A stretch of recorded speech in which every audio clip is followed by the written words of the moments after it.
എല്ലാ വിദ്യാർത്ഥികൾക്കും പുതിയൊരു വീഡിയോയിലേക്ക് സ്വാഗതം. ഈ വർഷത്തെ കേരള എഞ്ചിനീയറിംഗ്, ആർക്കിടെക്ചർ, ഫാർമസി അതുപോലെ മെഡിക്കൽ ആൻഡ് മെഡിക്കൽ അനുബന്ധ കോഴ്സുകളിലേക്കുള്ള പ്രവേശനത്തിനായിട്ടുള്ള അപേക്ഷ സമർപ്പിച്ചിട്ടുള്ള വിദ്യാർത്ഥികളുടെ പ്രൊഫൈൽ പരിശോധിക്കുന്നതിനായിട്ട് അവസരം. അപാകതകൾ എന്തെങ്കിലും ഉണ്ടെങ്കിൽ അത് പരിഹരിക്കുന്നതിനായിട്ടാണ് നിലവിൽ അവസരമുള്ളത്. അതുകൊണ്ട് തന്നെ വിദ്യാർത്ഥികൾ അപേക്ഷയിൽ എന്തെങ്കിലും തെറ്റുകളുണ്ടെങ്കിൽ അതൊക്കെ ഈ ഒരു ഘട്ടത്തിൽ പരിഹരിക്കാനായിട്ട് ശ്രമിക്കേണ്ടതാണ്.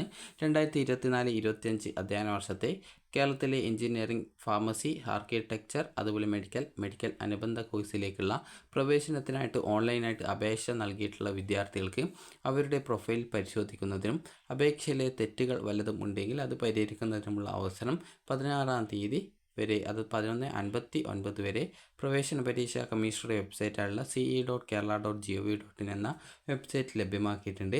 കീം 2024 കാൻഡിഡേറ്റ് പോർട്ടൽ എന്ന ലിങ്കിൽ ക്ലിക്ക് ചെയ്ത് അവരവരുടെ അപേക്ഷാ നമ്പറും പാസ്വേഡ് നൽകി ലോഗിൻ ചെയ്യുമ്പോൾ അപേക്ഷൻ്റെ പ്രൊഫൈൽ പേജ് ദൃശ്യമാകുന്നതാണ്.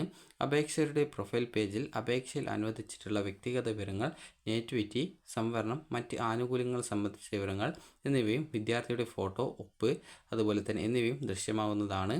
അപേക്ഷയിൽ ന്യൂനതകൾ ഉള്ള പക്ഷം പ്രൊഫൈൽ പേജിൽ ലഭ്യമായ മെമ്മോ ഡീറ്റെയിൽസ് എന്ന മെനുവിൽ ക്ലിക്ക് ചെയ്താൽ ന്യൂനതകൾ സംബന്ധിച്ചുള്ള വിവരങ്ങൾ വിദ്യാർത്ഥികൾക്ക് കാണാൻ സാധിക്കും. എന്തെങ്കിലും തെറ്റുകൾ നിങ്ങൾക്ക് ഉണ്ടെങ്കിൽ അത് പരിഹരിക്കാൻ ആവശ്യമായിട്ടുള്ള രേഖകൾ അല്ലെങ്കിൽ സർട്ടിഫിക്കറ്റുകൾ, ഫോട്ടോ, ഒപ്പ് എന്നിവ വിദ്യാർത്ഥികൾ ഓൺലൈനായിട്ട് തന്നെ 16-ാം തീയതി ഉച്ചക്കല്ല രാത്രി 11:59 PM മുമ്പായിട്ട് അപ്ലോഡ് ചെയ്ത് നൽകേണ്ടതാണ്. അപാകതകൾ പരിഹരിക്കുന്നതിന് പിന്നീട് ഒരു അവസരം നൽകുന്നതല്ല.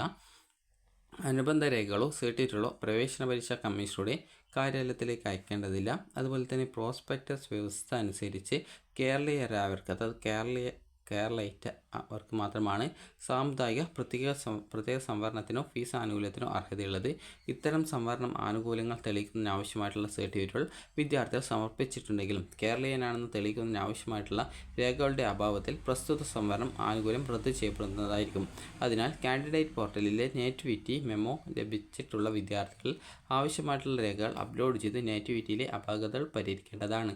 എഞ്ചിനീയറിംഗ് കോഴ്സിലേക്കുള്ള പ്രവേശന പരീക്ഷയിൽ യോഗ്യത നേടിയവരെയും +2 മാർക്ക് നിശ്ചിത സമയത്തിനുള്ളിൽ ഓൺലൈനായിട്ട് സമർപ്പിച്ചവരെയും മാത്രമാണ് എഞ്ചിനീയറിംഗ് റാങ്ക് ലിസ്റ്റിൽ ഉൾപ്പെടുത്തുന്നതാണ്.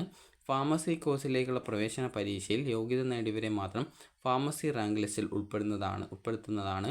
NRI ക്ലെയിം ചെയ്ത അപേക്ഷകർക്ക് അപേക്ഷയിലെ ന്യൂനതകൾ പരിഹരിക്കുന്നതിനുള്ള അവസരം കാൻഡിഡേറ്റ് പോർട്ടലിൽ പിന്നീട് ലഭ്യമാകുന്നതായിരിക്കും. അപ്പോൾ വിദ്യാർത്ഥികൾക്ക് ഈ ഒരു വീഡിയോ ഉപകാരപ്രദമായിട്ടുണ്ടെങ്കിൽ ലൈക്ക് ചെയ്യുക, ഷെയർ ചെയ്യുക.